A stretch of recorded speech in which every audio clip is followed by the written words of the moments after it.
Sugar को normal करते हैं, बहुत सारी मरीजों का इलाज करते हैं, लेकिन पूरे हिंदुस्तान में शायरों के दोस्त कहे जाते हैं। यानी भोपाल, दिल्ली और बम्बई के भी जो छोरा आते हैं वो भी डॉक्टर कौसर उस्मान से ही अपना इलाज करवाते हैं। और मैं बहुत ही हरदिल अजीज शख्सियत है शहर की, मैं इनके बारे में बहुत देर तक कह सकता हूँ, बोल सकता हूँ, लेकिन अब वक्त जो है इसकी इजाज़त नहीं दे रहा है। मैं बहुत ही अदब व एहतराम के साथ डॉक्टर कौसर उस्मान, जो कि एक अदीब भी हैं, मैं आपको बताऊं, वो अदीब इनका जाहिर है छुपा हुआ है उतना बाहर, लेकिन इनके मज़ामीन मैंने नया दौर में पढ़े हैं। मेरे वालिद पे भी इन्होंने एक मजमून लिखा था, दूसरे शोरा पे भी। मैं बहुत ही अदब एहतराम के साथ हमारे शहर की एक जाने पहचाने दानिश्वर डॉक्टर कौसर उस्मान, और आप लोग तालियों के साथ इस्तकबाल कीजिए। जनाब डॉक्टर मसूद हसन साहब, मौलाना अम्मार हसनी साहब, जनाब मौलाना खालिद रशीद साहब, मारूफ साहब, परवेज़ मलिकजाद साहब, मेरे भाई रईस अंसारी साहब, हफिजुल्लाह साहब और मौजूद हाज़रीन, अस्सलाम वालेकुम। ये तो जमाली आसी साहब जो हमारे भाई भी हैं, मोहसिन भी हैं, उन्होंने मुझको ये मौका दिया है कि मैं यहाँ पे आ गया हूँ आपके बीच। मेरी सादत की बात है, खुशी की बात है, वरना मैं तो सिर्फ सोशल प्रोग्राम में सोशल इश्यूज़ पे बोलता हूँ। ये तो अदबी महफ़िल है, शायद एक दो बार कहीं गया हूँगा इस तरह की महफ़िल में। बल्कि मैं बैठा था तो अभी सोच रहा था, मेरे जहन में जॉन ओलिया का एक कौल याद आ रहा था। जॉन ओलिया ने एक बार कहा था कि सुना है जिन लोगों को पढ़ना चाहिए वो लोग लिखने लगे हैं। तो अगर वो ज़िंदा होते तो मुझसे ये कहते, यूँ कहते कि सुना है जिन लोगों को पढ़ना चाहिए वो बोलने लगे हैं। बहरहाल मेरा वाली आसी साहब से चंद सालों का ताल्लुक़ था और मुख्तसर था, लेकिन वो बहुत यादगार था। मैंने उनसे बहुत कुछ सीखा। मुझे याद है पहली बार क्लिनिक में रईस अंसारी साहब, मनोवर राना साहब उनको लेकर के आए थे। किसी की सादगी में मैंने इतनी कशिश नहीं देखी। वो अदब वालों के लिए, उर्दू वालों के लिए, ज़ौक़ वालों के लिए उसमें वो वाली देखते थे, लेकिन इस तबीब ने उनमें वली देखा था। ख़ास करके मनोवर राना साहब अक्सर अपनी गुफ्तगू का जिक्र करते थे, वही कुछ यादें, कुछ चीज़ें जो उन्होंने बताई हैं, जो मेरा मुख्तसर सा ताल्लुक़ रहा, उसी की बुनियाद पर मैं आपसे बताऊँ।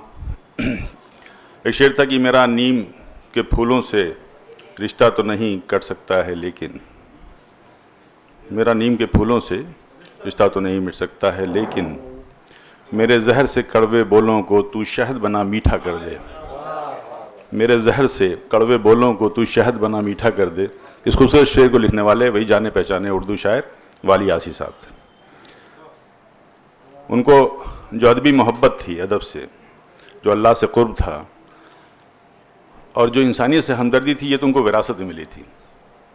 लेकिन वो एक अच्छे शायर के अलावा एक बहुत नेक दिल, साफ गो, शुक्रगुजार और सादा ज़िंदगी गुजारने वाले इंसान थे, और इसीलिए उनकी शख्सियत में दुर्वेशी की झलक नज़र आती थी, इसमें कोई शक नहीं था। इसी शहर में पैदा हुए। उनके वालिद तो जैसा बताया अभी मसूद हसन साहब ने कि अपने ज़माने के बहुत मशहूर शायर उस्ताद थे, मौलाना अब्दुल बारी आसी।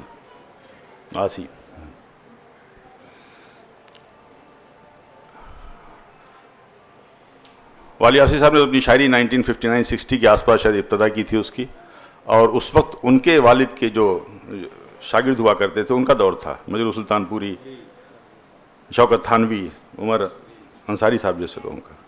लेकिन एक बात उनके जो सुनी मैंने वो ये थी कि उन्होंने किसी की शागिर्दी नहीं अख्तियार की थी, बल्कि अपनी शायरी को खुद सजाया और संवारा था। वो कभी शोहरत या दिखावे के तलबगार नहीं थे, बल्कि शोहरत और मकबूलियत का सफ़र उन्होंने खुद तनहा तय किया था। और इसके साथ साथ जब वो उरूज पे पहुँचे, जब उनको शोहरत हासिल होने लगी, जो जो उनको शोहरत हासिल होती गई, उनकी दीनदारी में इजाफा होता गया। और कभी भी उन्होंने अपनी दीनदारी को दुनिया परस्ती के भेंट नहीं चढ़ाई। कभी नमाज रोज़े के पाबंद थे, बल्कि ये बताते थे लोग कि मुशायरों में भी उनकी नमाज क़ज़ा नहीं होती थी। उनके बारे में हफीज़ नमानी साहब किताब में लिखते हैं कि जो अक्सर मुशायरों में जाते थे तो जो मुंतज़मीन मुशायरा होते थे तो उनको बड़ी हैरत होती थी। उनसे पूछते थे कि क्या पिएंगे आप और कहाँ पिएंगे, तो कहते थे कि बस एक लोटा पानी चाहिए वज़ू के लिए, जायनमाज दे दीजिए, बस काफ़ी है। हालांकि मनोवराना साहब जो हर तीसरे चौथे हफ्ते मेरी मुलाकात होती थी, और मैं, आप सब जानते हैं, और मैं उनकी शायरी से ज़्यादा उनकी बातों, उनके किस्से में दिलचस्पी रखता था, और बड़े जज्बात के साथ, बड़े इमोशनल होकर वाली आसिफ साहब के किस्से सुनाते थे। वो एक किस्सा उन्होंने मुझको सुनाया था जो मुझे याद है कि पंजाब के किसी शहर के एक मुशायरे में वाली आसिफ साहब गए। वो उन्होंने गज़ल पढ़ी। गज़ल में एक शेर यह था कि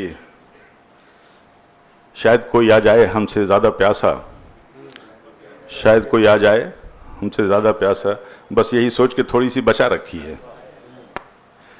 तो जब दादू तहसीन का सिलसिला ख़त्म हुआ तो सामीन में से एक सरदार जी बरजस्ते उठे और वो एक बैग लेकर के आए, उसमें से एक बोतल निकाली, उनके सामने रखा कि ये प्यासों को दे दीजिएगा, जो बची हुई है वो आप खुद पी लीजिएगा। ये बहरहाल ये किस्से कुछ सुनाते थे वो। लेकिन आखिरी दौर में ज़िंदगी के उनको बेजार हो गए थे मुशायरों से। शायद वो मुशायरे के मुंतज़मीन और शायरों के बीच एक माहौल ख़राब हो गया था, तो वो कहते थे कि हमें मुशायरों से दहशत होने लगी है, और अल्लाह ताला अगर कोई और इंतज़ाम कर दे तो मैं शायद इस मुशायरों से हमेशा के लिए तौबा कर लूँ। लेकिन बहरहाल जो उनकी ज़िंदगी थी वो फ़कीराना ज़िंदगी थी, और ख़ास बात ये थी कि उनके फ़न और उनकी शख्सियत में कोई टकराव नहीं था। वो जैसे थे वैसे ही शायरी करते थे। उनके शेरों से आप अंदाज़ा लगा सकते हैं। उनका एक शेर ये था कि हम फ़कीरों से जो चाहे वो दुआ ले जाए, हम फ़कीरों से जो चाहे वो दुआ ले जाए, फिर खुदा जाने हमको कहाँ हवाले जाए, कहाँ हवाले जाए। इस तरह की शायरी करते थे।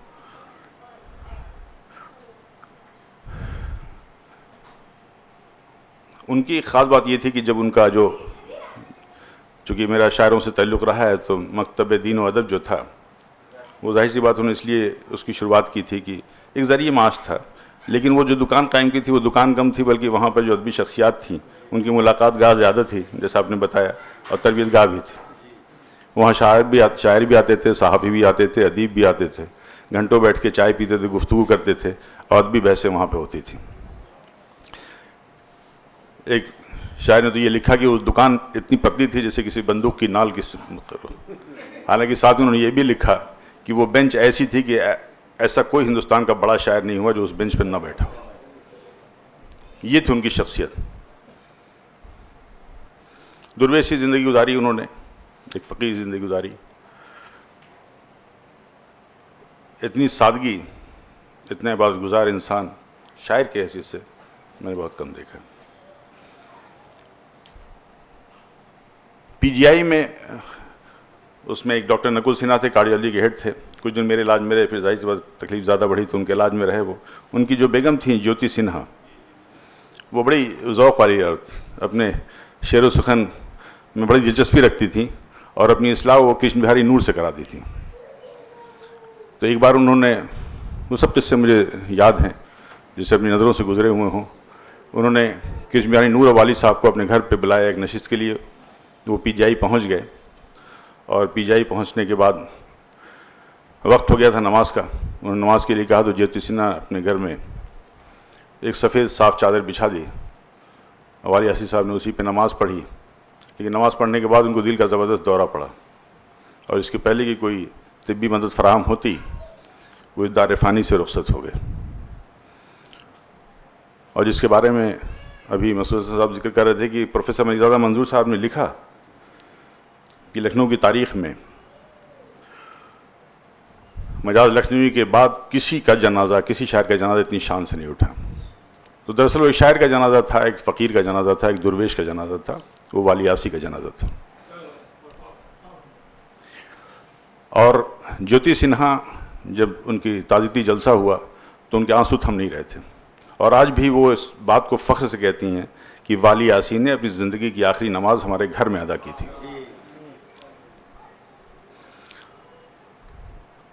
हालांकि वाली आसी साहब ने एक शेर बहुत पहले कहा था कि मैं तुमसे अब न मिलूँगा, ये अहद है, मैं तुमसे अब न मिलूँगा, ये अहद है, उदास होके मुझे बेकरार मत करना।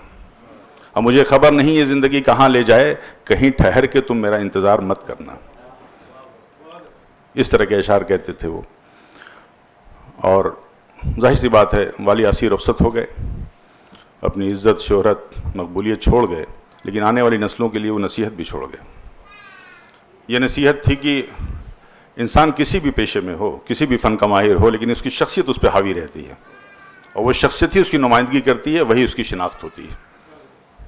और यही ज़िंदगी का फ़लसफ़ा है जिसे हमें समझना चाहिए।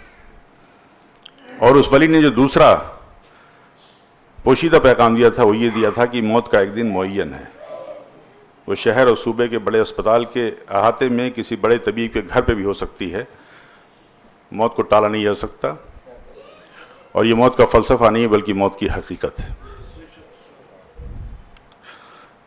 लेकिन लोग मरते हैं, लोग चले जाते हैं, शायर नहीं मरता, शायर ज़िंदा रहता है।